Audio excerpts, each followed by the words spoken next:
Antonio flipped 8 houses in the last 12 months, and the craziest part is that he did it all with a full-time job. I sat down with him to ask him how he found all his deals, how he manages construction with a full-time job, and how he plans to fund all his deals into the future. At the end, he asked me how I was able to fund the 650 houses that I flipped, and I tell him exactly how I would do it over again. Let's get into it.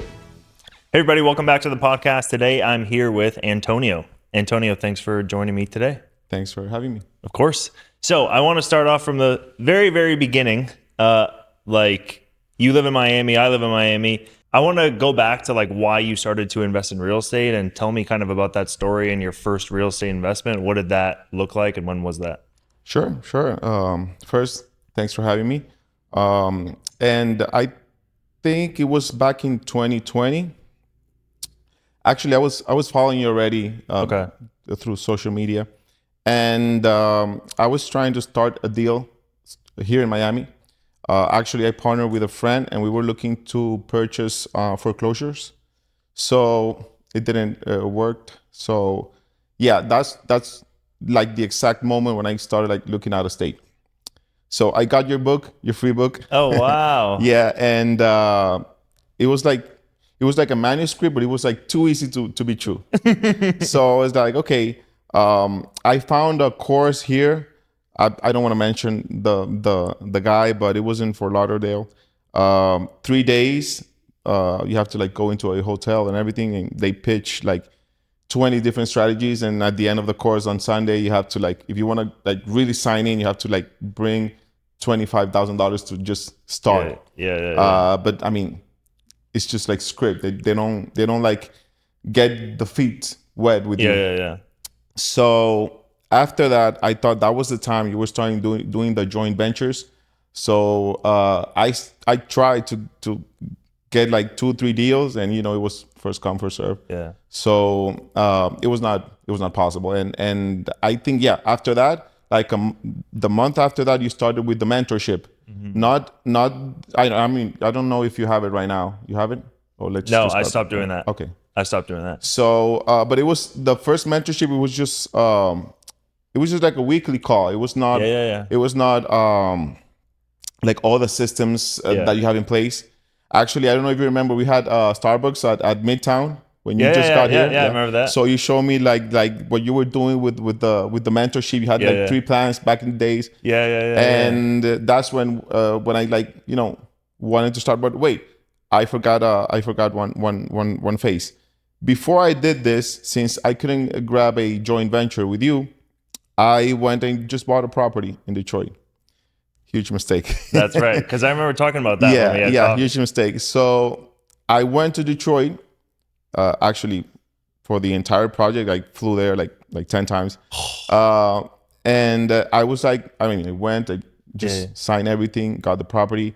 And I was like, I was not looking because I did like 5 maybe 5 or 6 appointments with general contractors. Yeah. And I don't know, maybe the search or the criteria that I was using. I mean, when I met these guys, face to face, I was 100% sure these were not the guys that like you should trust on a construction. So long story short, the guy that lives next to the property is a general contractor. He used to live in that. He was raised in that property. Whoa. So it was like very sentimental for, it's very, I don't know. It was very, I don't know how to say it, but he was like very into like doing every little detail with so much passion, because he and his 7 brothers grew in that house. We walked through the one that used to be his mom's bedroom and everything. So he did a pretty good job, but COVID hit it. So it was 2020, still 2021. So everything got delayed. Then when we finished the property, he was showing the property to one of his friends, and one of the kids moved the AC, so everything froze. All the pipes. We have to like open all the walls again. Oh my God. So it was doing that flip took me like almost a year. And it was like a $35K job. Yeah. But it was it was hectic because I was doing everything by myself. I mean, this guy, I created I don't know if we can mention Home Depot. Yeah. Okay. You can mention them. Okay. So I can always blur it out at the okay. end. So I created a Home Depot account, and every time he needed something, he just went through the store. They call me and have to like approve the purchase. I mean, it was something that should right now takes me like 3 hours max a week. This thing was taking me maybe 8 hours or I mean, not 8 hours, like 5 hours a day. Because I was like supervising everything, the construction, I was going back and forth. So, and this was just one deal. So, yeah, but we sold the property.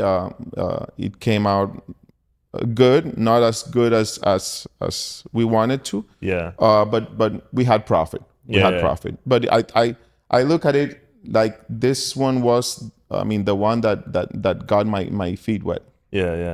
And after that, I was starting after that one the mentorship, and then we went. Actually, I finished the mentorship, and we started with Detroit with the flip system. Okay, gotcha. Wow, crazy. Did you ever end up buying anything here in Miami? Nope. Never did. No. Actually, before that one that I purchased in Detroit, I did a joint venture in Flint. And well, you know the guy. I don't want to mention the guy, but yeah, the guy just kept my money for 2 years. Then he sent it back, and he finished the house by himself. It was a duplex, so I know he made pretty good money on it. And so that was my first one. So after that one, I thought I'm not gonna do anything with anybody. I'm gonna do everything by myself, and that was my first one in Detroit. God, wow.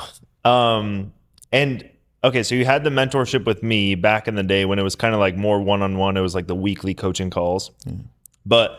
And you bought this house in Detroit. How did you find the deal? Was it just on Zillow, Redfin, and then you just used like a spreadsheet that I gave you, or like how did you find that first deal in Detroit? Actually, I use the spreadsheet. Well, actually, I was following you on Instagram and all those social medias. I had the book, and I remember you mentioning that in Detroit there's a triangle that you should keep out of it. So and also I looked at some of the properties you had for sale. So I tried to find those same zip codes. And it was Dearborn or Dearborn Heights. Okay, cool, nice. And yeah, it was a huge property. It was a 4-bedroom, 2-bath. So yeah, it needed a lot of work. But the guy was living next door, so we couldn't finish it earlier because of COVID. But And so you found that house, and then did you get a like? How did you find the team? Is like what I'm curious about. Like, I didn't have the team. I mean, the team was the realtor that was selling the house, and then after that, well, actually, I hired him when I finished to sell the property. And I made like I don't know 20 phone calls. And had like 5 meetings in Detroit when I went to like sign everything and purchase the property. And I mean, nobody was a good fit besides the guy that lived next door. So and this guy that lived next door was a contractor? He was a contractor, but at the end of the time, I mean, at the end of the story, he was hiring a couple of people because I think he just had like license for the basics. So I mean, I didn't like. It didn't need like a new roof. It was just like gutters, floors. I was not tearing any any walls. So yeah, he told me he had the license, but he never showed it to me. Gotcha. Okay. And then you just flipped that house. So you didn't even like rent it out, do the flip system method. No, I flipped that house 100%. Okay. Gotcha. And why, going back to real estate, like, why real estate to begin with? Did you try any other like businesses before that, or stock market, or like why were you so dead set on? Do you come from a real estate family, or like no, not at all. I am an insurance agent here in Florida and in different states. I've been in the insurance business here and back in the Dominican Republic for almost 15 years already, and I was always passionate about real estate, but I was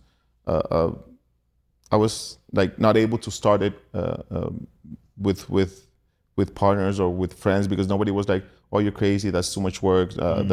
I mean, you're gonna get your money robbed. I mean, somebody's gonna just get your money, not gonna finish the work. I mean, it was like too many negative comments. So actually, a friend in New York was the one that sent me your profile of something that you were doing, and that's where like I think outside the box and said, if I want to do it, if I want to do this, it should be outside of Florida. Yeah. Gotcha.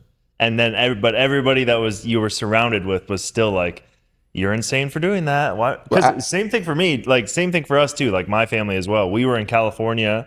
We were like, you guys are silly for trying to invest here. It's never going to make sense. We're going to buy houses in Tennessee. And then when we said that, everybody was like, you guys are so stupid. You're going to lose all this money. You're going to get robbed. And now it's like, it's like, well, if you set it up, sure, you can get robbed next door too. Yeah. It doesn't really matter. So I guess for you, like getting through all that negative, was it the same thing? You just have to eventually just bite the bullet and just do it.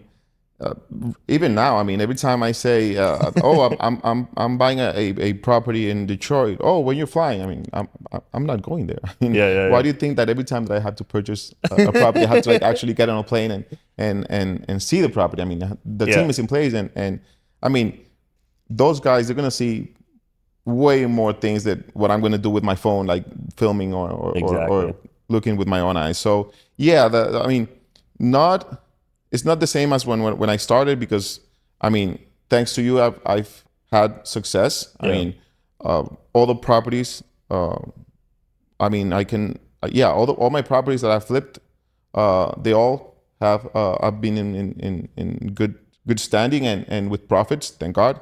Awesome. And but still right now, I mean, today people say, "Oh, why are you buying a ghost town?" I mean, people like just gonna go in and rob the furnace or whatever. And I mean, it is what it is, and people still think that Detroit is like the worst place to like send your money to. I don't know, but well, and you've been there a bunch of times. Like, what do you? I can't say it enough. Like, I go there and I'm like, damn, this is like mini Chicago in my opinion. But like when you went, what did you think about Detroit?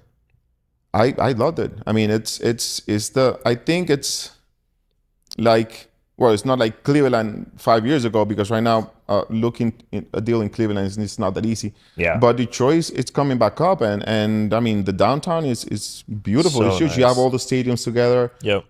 They're doing this a huge train or they're doing the train that's like on top of the rails on top of the street. Yeah. It's getting developed, and I mean, in appreciation, it is number 2, I think, in the entire country. So I mean.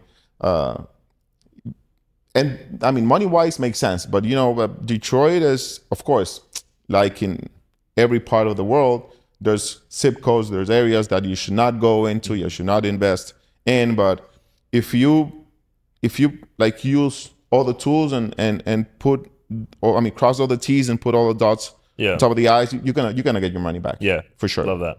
Got it. All right, so Detroit, you did that one deal. Then what happened after that? Because now you're talking about Cleveland a little bit. So you flipped that house in COVID 2020, then 2021. What did you do? Where did you go next? Well, I think you were still doing the joint ventures. We couldn't hold any properties in Cleveland. And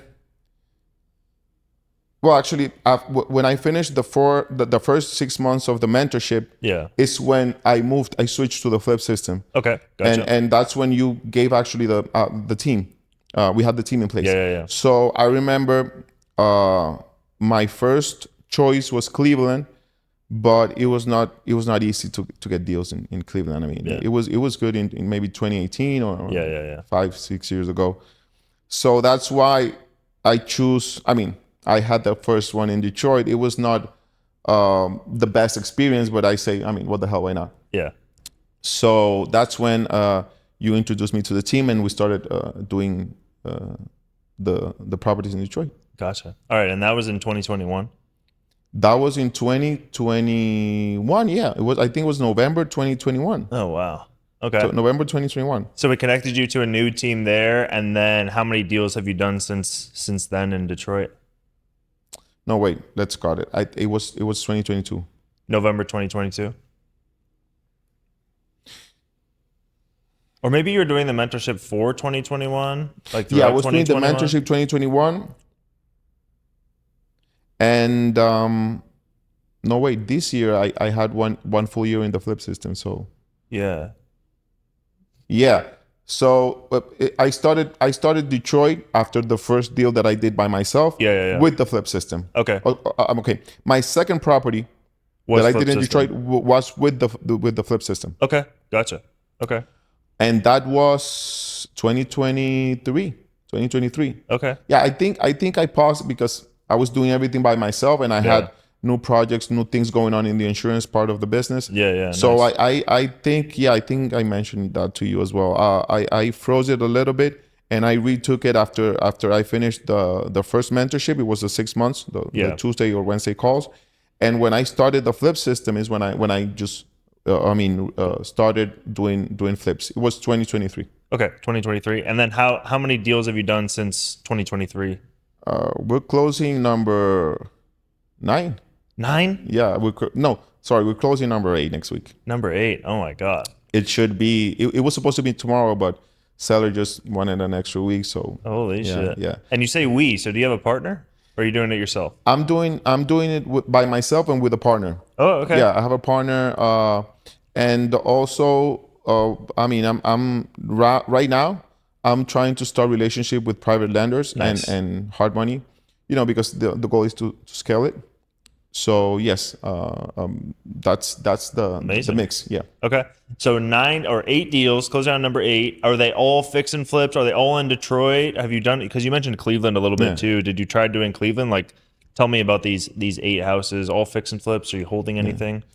I want to start holding. Actually, I got an email earlier today. One of the properties is just finished. Nice. So I'm in between, like holding it or just selling it vacant or selling it with a tenant. But I'm in between. I know I'm doing 4 right now with the one that we're going to close next week. Yeah. And I know I'm going to hold one of those for sure. I want to start holding and creating a small portfolio. Yeah. And your previous question regarding Cleveland was I tried to like I did a search with all the tools you gave us. Yeah. I mean, for getting the property managers, the realtors, and I even have the spreadsheets of all the questions you need to ask. Nice. I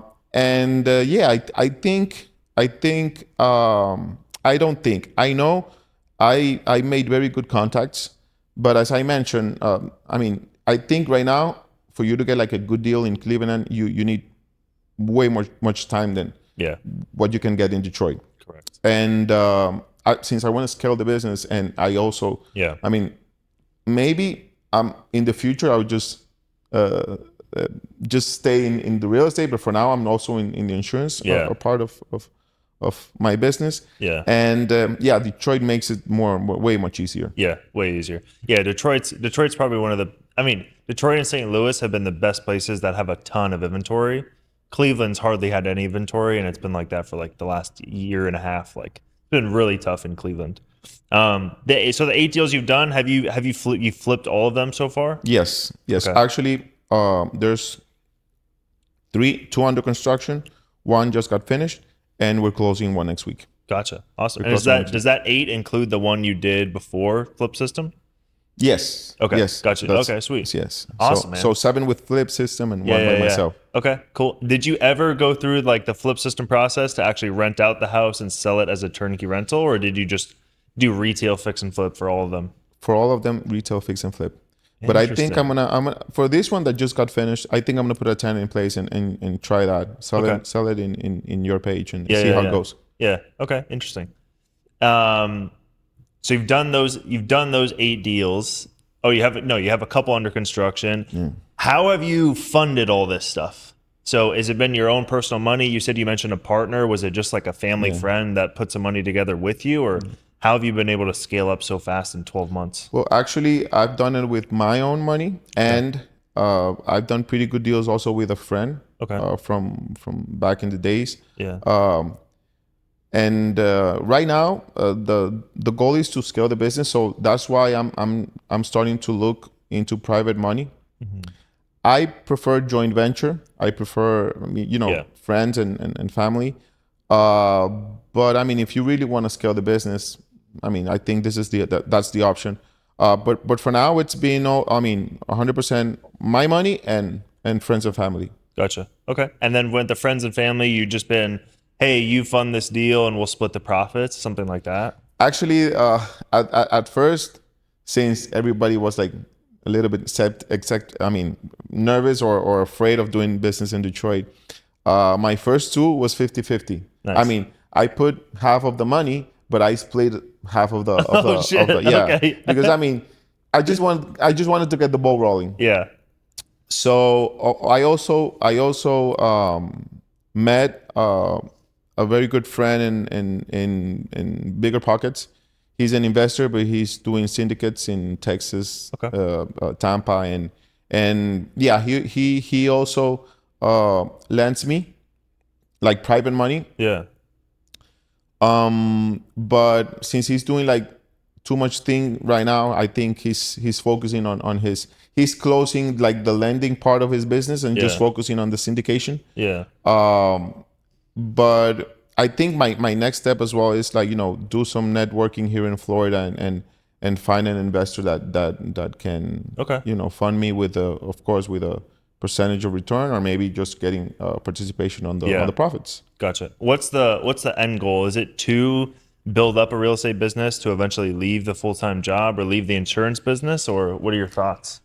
I really like the insurance business, but I think thanks to Flip System, everything is very, very easy to do. Everything is, well, it's not automated, but it helps. It helps to, I mean, it helps me that I am in the insurance part of you can do of the both. business. Yeah, I can do both. Yeah. And yeah, I want to scale it. I mean, maybe if it goes well, I don't think I'm gonna get rid of the insurance part 100%.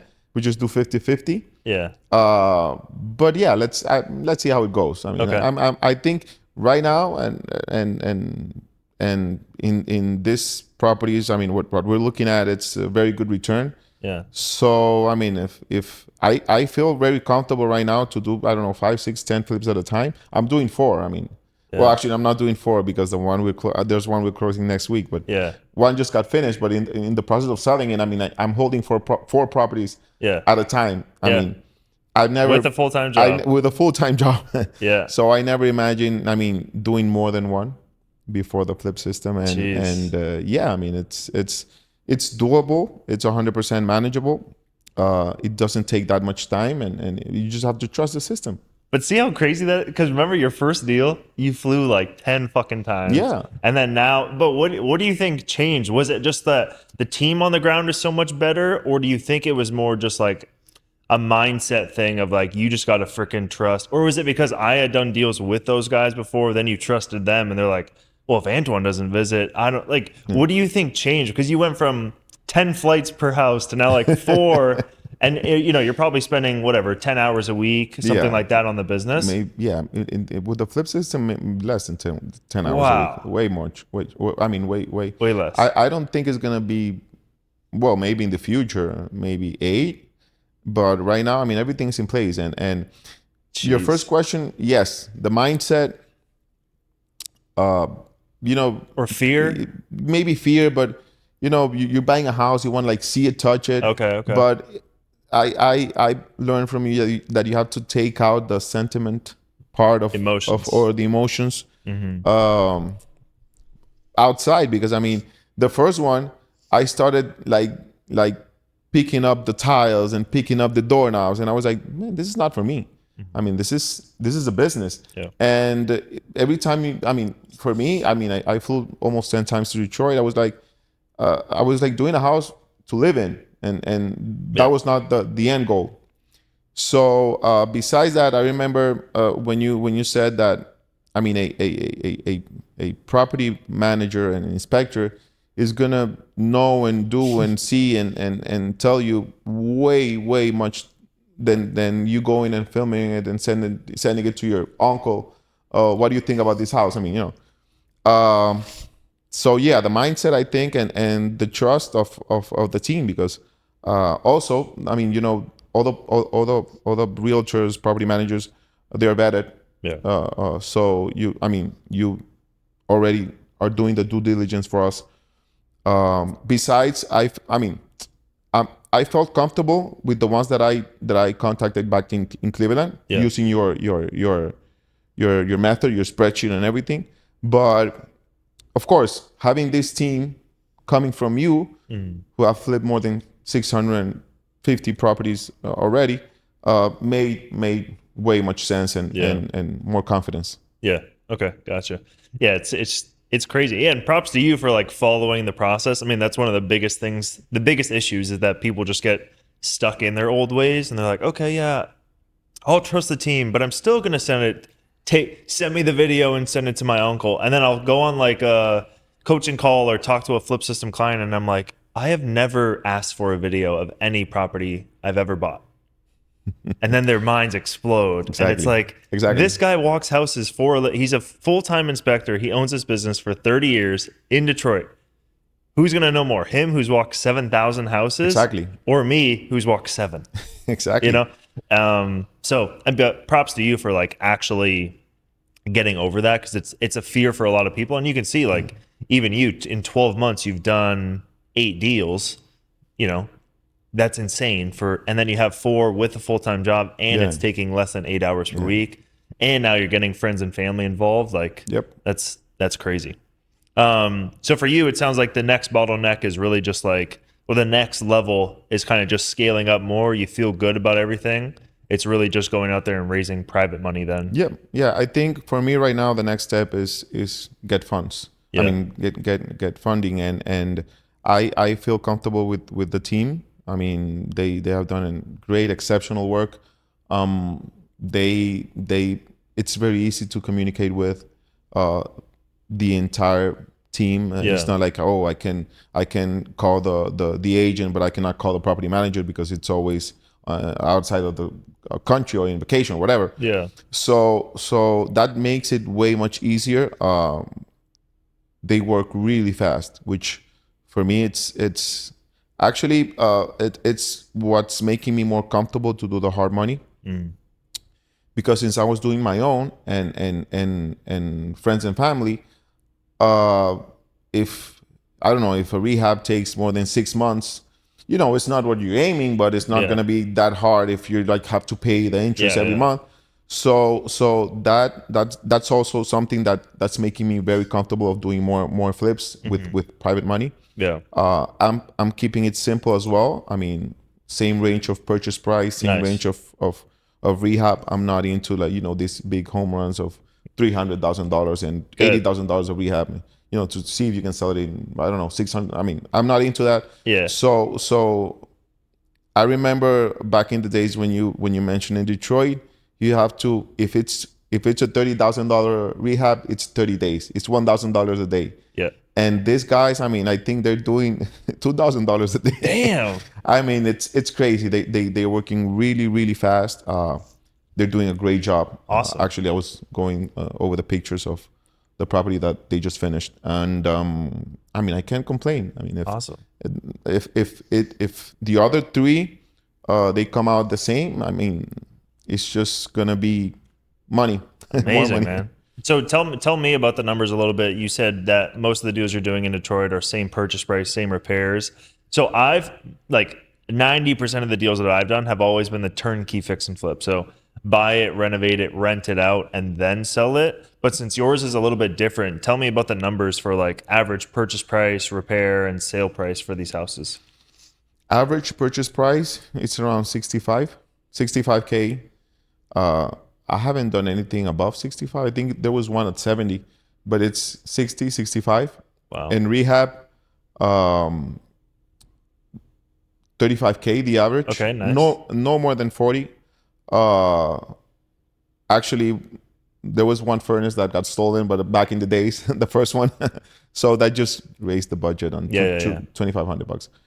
And the selling, that's another thing that's amazed me. I have never held a property more than 30 days. No way. Never. After post-construction. After post-construction. Actually, the one that I held for more than 30 days, it was because the buyer didn't get the funds approved.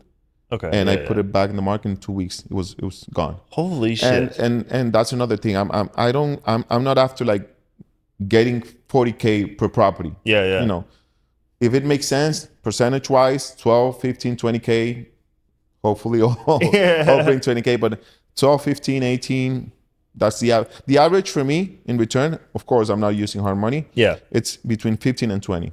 Wow. Okay. Okay, so I thought you were using hard money and then as the gap. So for example, like if you need 100,000 bucks for a deal, I thought you were getting 80 grand from hard money and then 20K from friends and family. But you're saying you're all in for 100K and you're putting up 50K and then a friend and family is putting up 50K. Exactly. And then you guys are splitting the profits. Yes. Oh, because then even if the construction's a couple months late, it doesn't matter. You're still going to make the same amount of money. It's just time that sucks. And I think that's why this was my first like way to do it. To make sure the timing, construction, and I mean, since I was flipping the properties, you know, when you put a tenant in place, you're getting that rent, and you I mean, that's coming back to the profit side. Yeah. So since I was doing, you know, regular flips, I wanted to like feel how much time I was holding the property post construction. Yeah, good point. Yeah. So I mean, it's crazy. I mean, no more than 30 days. Wow. No more than 30 days. Crazy. How long has the average project taken for you? 3 months, 6 months, 4 months? Purchase price and the day that the property sold, 5 months tops. 5 months. I haven't. Maybe I scratched the 6 months with the one that the guy didn't got the funds approved, but I mean, never past 6 months. Wow. Never past 6 months. Yeah, so you're feeling pretty good then. Yeah. Because especially, and I mean, that's a great thing about JV, like for everybody listening too. Like when you don't take on debt, even if any of his deals go to 9 months, he's not out that much more money. Like his profit goes from 20K to 17K. Like exactly, he's going to be okay. And so I think it's a really good way to scale for sure. Like when we scaled, we did 8 deals in our first year, which is crazy.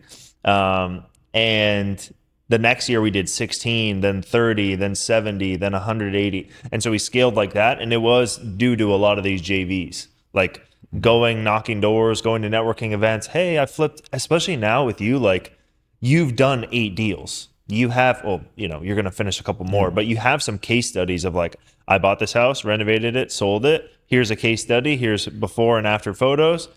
Exactly. And I have the house like in the same zip code. Do you want to fund it? We'll split it 50-50. So you have some case studies. I think you just need to go and to raise that private money. It's really just like meeting people and getting the name out there. To go raise that. Before hard money, I did one with the person I met through Bigger Pockets, and I think I introduced you to this guy a while ago. I don't know if I can say this, but he's a vice president of Univision here in Florida. Okay. So I also tried private money with 12% interest. Okay. Of course, it didn't went more than 5 months. So I wanted like to feel, if the sensation of holding other people's money and having to pay every month. And after the second one I did with him, he was like, you know what? When you finish, you send me the money and the interest rate and the interest. You don't have to pay me every month. So yeah, it's been a crazy experience, and now I just think that I'm sure the next step is going to be getting more funds. Crazy, awesome. Yeah, because it sounds like your team. Because the other like big bottleneck after raising money for us, it was always 3 things. It was like we didn't have enough money, we had too much inventory, or like our teams were slow or something like that, or we couldn't find any houses. It was always like one of those 3. We would call it whack-a-mole. It's like, what's the problem this month? It's one of those 3. Like we got too many deals, not enough money, no deals, and we have a shitload of money, or there's a bottleneck with like the system. But for you, it sounds like construction for you too has been just cranking. Like there's no issue with any construction. Houses are selling fast. Wow. And the inspection report comes. I get the scope of work in maybe 2 or 3 days, and there's no like big surprises. So when you're doing construction, something's gonna come up, but maybe $500, $1,000. It's not like, oh, the scope of work is 30K, but you know what? We found something now it's 50. Yeah. It's never happened.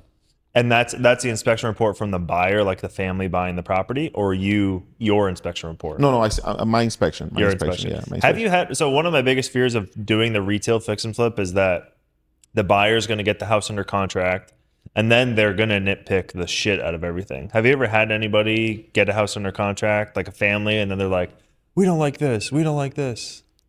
Yes, I think the first, I think the third or the fourth one, they just wanted, change a couple of, I think, doorknobs. I mean, there was simple things. And also there was two that the guy did an FHA loan, so they sent an inspector from the bank, and that felt also pretty good when the bank approved the loan, because I mean they were looking at every little thing, to approve the loan. So I think I just, from their side, I had one that was really picky, but I mean, it was like for $500 to change or to put, I mean, a couple of things that he wanted. But besides that, I mean, the team does a pretty good job. Wow. Yeah. That's crazy. That's amazing to hear. And $35,000 renovation too doesn't sound like for me, when I'm doing my process, like the turnkey fix and flip process, that's probably what I spend average on renovation. I think the last 600 deals, it was $30K average rehab. So you're not really renovating the property to be like super nice. Like you're not putting granites. Like no, not at all. Okay. You're just making them clean, safe, and livable, affordable houses that somebody can buy. Same layout, same gray paint, gray and white, the same floor. I mean, actually, there's a couple of properties with hardwood floors that we sand. Sand it, and but after that, carpet, stairs, second floor, and LVP on the first floor. I mean, it's the same model. We're not trying to like reinvent the wheel. I mean, it's the same, and that also helps the team on the ground, to send you the scope of work easier, because if every time you get a property, you know what, here I want to make an open kitchen and tear a wall. I mean, they're gonna, the budget is gonna, like, not the budget, but the scope of work and everything is gonna take more time to deliver. And yeah, I mean, it's basic things, same model, same thing in every property, make it livable. But I mean, of course, sometimes you have to, do a new bathroom or maybe do a new kitchen. But besides that, I mean, we're not really like into properties that have like had a fire issue or actually, I've never rehab a property that needs a new roof. Maybe in the future it will come if we get it under contract with a good price. But yeah, it's pretty easy, pretty quick. Wow.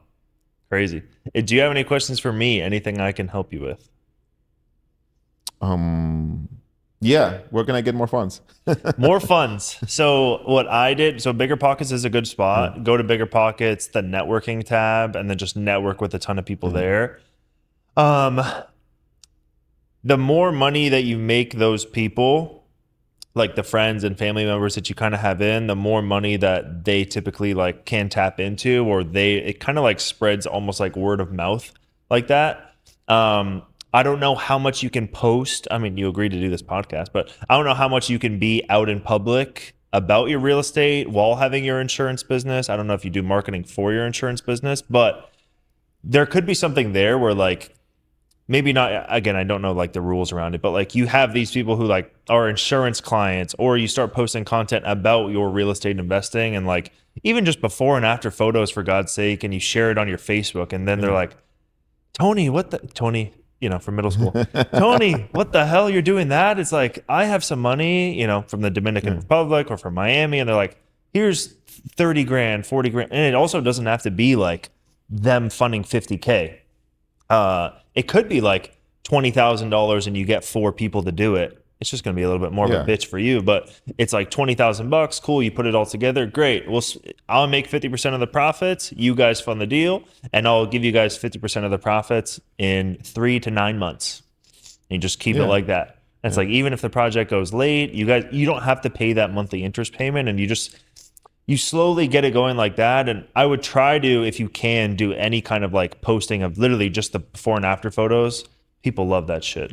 Even on your Facebook, or if you can do anything related to your business around that, I think that would be a good place to find people. Okay. I mentioned that, I think you mentioned sometimes that some time ago, that there was like, you guys use a strategy. I don't know if it was a hedge fund that you got approved like for 12 million or $50 million. Yeah. And you just, okay, I need 100, and they just wire the 100, and then you just pay it back. And how does that work? Okay, so that I was probably around like 300 or 400 deals successfully completed. Okay. They did a full audit on my entire business to make sure everything was legit, that I wasn't lying about the 300 to 400. It was a family office. They were in California. I went to their office and I was like, hi, I need a line of credit for $20 million. I've flipped 300 to 400 houses, but I have $10 million with like tons of friends and family and people that I've met along the way that have just wanted to partner up and invest. I want to pay all of them back, and I just want to have one person. I just want to give me a $10 million credit, $10 million line right now. So you send me $10 million, I'll pay off everybody. And then I have $10 million to grow the business and scale it. After their whole audit, 3-4 months of negotiation, they did it. They sent me the $10 million, paid off everybody, almost everybody. And then I had like a $10 million line. The thing is, you're going to have to get to like 100 plus deals, but you're doing it the right way with like every single house was exactly the same. Like the averages were like spot on. Like for example, like average purchase price is $60K. Like it would go from like 30 to 90. Like it was like every single house we had ever bought was like 30 to 90K, right? So same paint, same renovation, pretty much average time, which was like 100 days from start to finish for the projects. But to go to a family office, you kind of have to have a way bigger resume, and it gets more expensive when you go there. Yeah. But I wouldn't recommend it. Like if I were to go back and do it again, I don't know if I would have gotten the line of credit. The problem I was trying to solve is that I had like 50 or 100 investors that I was investing with that were investing with me. I was investing with them. And it was just like too much communication back and forth. And I'm like, dude, this is so much. It's like half my day is like talking to people, giving them updates, like talking to new folks, networking. And I'm like, this is way too much work. I'm like, can I make it one person? But I don't think if I would go back, I would change that and raise that kind of money again. And percentage wise, is it the same or more expensive? It was more expensive. It was 15%. Okay. It was 15%, but you can do like, I mean, you were able to scale up your business. So first of all, I saved the whole communication side of my brain and my time and my schedule, and I didn't have to hire a team to talk to all the investors. So that saved me some money. And then I can get money wired to me with like the same day. So I can go buy like a 50 house package. I can run the numbers, and I would have like $3 million in my account to purchase it the next day. So I pretty much could, any deal you see on MLS, I could buy within 24 hours. As long as the numbers made sense. And regarding the same model that I'm doing right now, do you recommend to stay with single family homes or to switch to multifamilies? I would keep doing what you're doing until you like get it down even more, like to where you have like a couple of deals a month coming in, coming out. That's going to keep you busy, and that's probably going to make you more money than doing multifamily until the interest rates start coming down. Then multifamily is going to get sexy again. But right now you can make way more money doing what you're doing. Like the returns you're doing are 50%, 60%, 80%. Multifamily, you're never going to do that. That's right. You're going to go from 70% to 7%. Yeah. So I would just keep flipping the houses as much as you possibly can. Take all those profits, keep reinvesting them. And then once you do that 10, 20, 30, 40 times, then you're like, oh shit, I have $1 million now. If I sell all my inventory, I have like $1 million, $2 million, $3 million. It's like, now you can start thinking, hopefully at that point, the interest rates are a little bit lower, and you can start thinking like, hey, maybe I take $1 million, $500,000, or my friends and family, because they've made money with me, and we buy a building together. So that's kind of how it happens naturally. But the returns aren't there for multifamily, but it is a nice play if you want to place a lot of money and you get a tax credit as well for, bonus depreciation, all that stuff. Yeah, makes sense. Cool. Anything else? Not that I think of right now. Well, thanks for coming on the podcast. I greatly appreciate it, and thanks for being working with us the last couple of years, and props to you, man. You're killing it. Thanks for having me, and let's make this something like an annual meeting. Let's do it. Maybe a quarterly at least. Exactly. Awesome. Thank you so much. See you on the next one. Thank you. If you enjoyed this and want more free content just like this, there is a free course that I posted on my YouTube channel. It's over an hour and a half long. Click that, go watch that, and subscribe. See you on the next one.